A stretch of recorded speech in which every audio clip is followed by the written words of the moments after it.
Saatnya saya bertanya kepada Imam Prasojo, sosiolog dari Universitas Indonesia. Pak Imam, jadi apa sih yang bisa Anda jelaskan dari kemunculan tanda pagar Indonesia terserah? Ya, ini adalah sebuah ekspresi, sebetulnya ini banyak sekali kultur kita tuh begitu ya. Kalau misalnya orang tua yang mendidik anaknya, yang dia udah berusaha keras untuk memberitahukan tentang sesuatu yang baik atau yang buruk ya, supaya jangan melanggar, tapi tetap juga dia lakukan. Nah akhirnya ya wes, terserah karepmu, gitu kan, kira-kira gitu.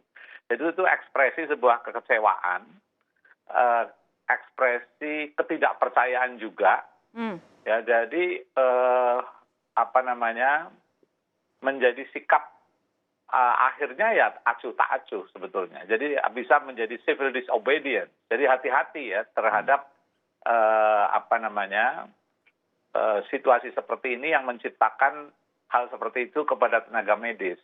Tentu tenaga medis tidak akan mungkin secara terbuka bicara tentang saya akan mogok atau apa. Dia tahu persis karena udah pernah terjadi yang salah kata ya atau salah pemberitaan terus akhirnya malah berbalik dibully.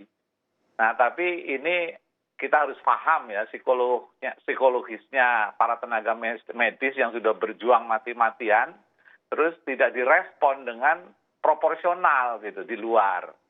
Nah juga saya juga membayangkan hal yang sama tenaga kepolisian yang siang malam juga mengalami hal yang sama. Nah jadi itulah yang terjadi.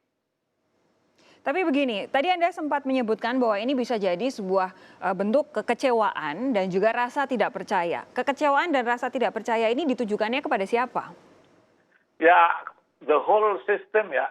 Pertama ya tentu ada 3 pilar menurut saya ya yang bisa ikut kontribusi terhadap situasi kok jadi begini. Pertama tentu pemerintah ya. Pemerintah itu satu segi pernah secara tegas mengatakan misalnya ya kita fokus ke mudik saja dulu ya yang udah jelas-jelas relevan. Dilarang mudik misalnya. Tapi terus tiba-tiba Kementerian Perhubungan ya membuka transportasi umum walaupun ada pembatasan-pembatasan. Tapi semua orang tahu bahwa transportasi umum dibuka ya walaupun katanya dengan protokol kesehatan ya tidak akan mungkin itu bisa berjalan karena pertama memang sudah ada animo orang itu kepengen pulang kampung. Nah yang kedua bisnis community ya komunitas bisnis itu sendiri juga nggak mungkin membuka transportasi yang hanya mengangkut orang atau penumpang 50% misalnya. Nah udah gitu kultur Indonesia banyak sekali pelanggaran-pelanggaran. Nah jadi akhirnya regulasi dari Kementerian Perhubungan, saya mohon maaf kalau saya terpaksa harus mengatakan bahwa lubang terbesar adalah di Kementerian Perhubungan.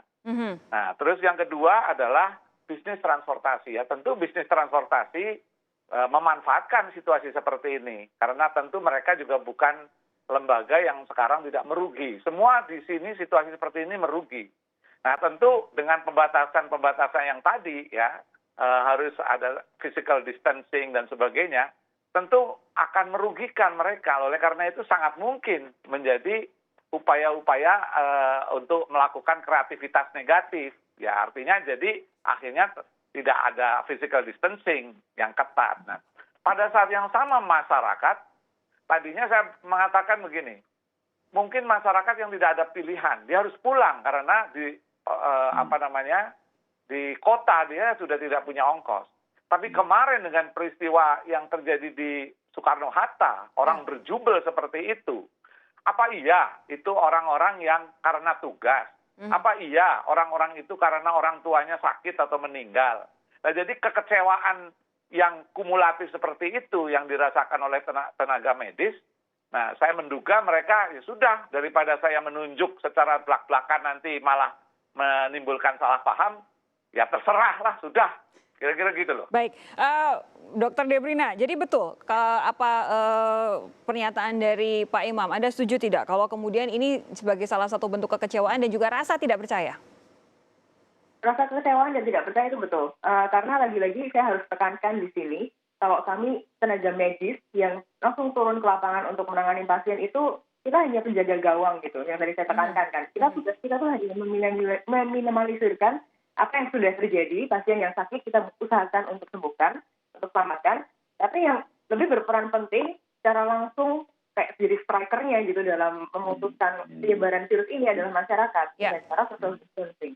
Jadi kalau kita nggak punya striker, kalau kita nggak punya orang yang untuk menyerang, menghentikan virus ini, apa tugas kita? Tugas kita jadi kayak sia-sia dong. Kita jadi penjaga gawang nih, ngapain kita kalau kita nggak bisa nyerang? Kalau musuh kita akan ada terus. Kita juga manusia gitu kan. Sekarang saya masih sehat, tapi 3 bulan lagi, 4 bulan lagi, 5 bulan lagi kita nggak tahu. Apalagi kalau satu dokter sampai sakit, ada sekian banyak pasien yang kemudian harus tertunda penanganannya, begitu ya?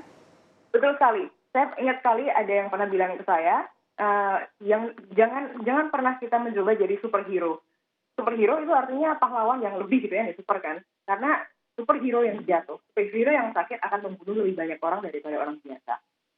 Itu sih sebenarnya.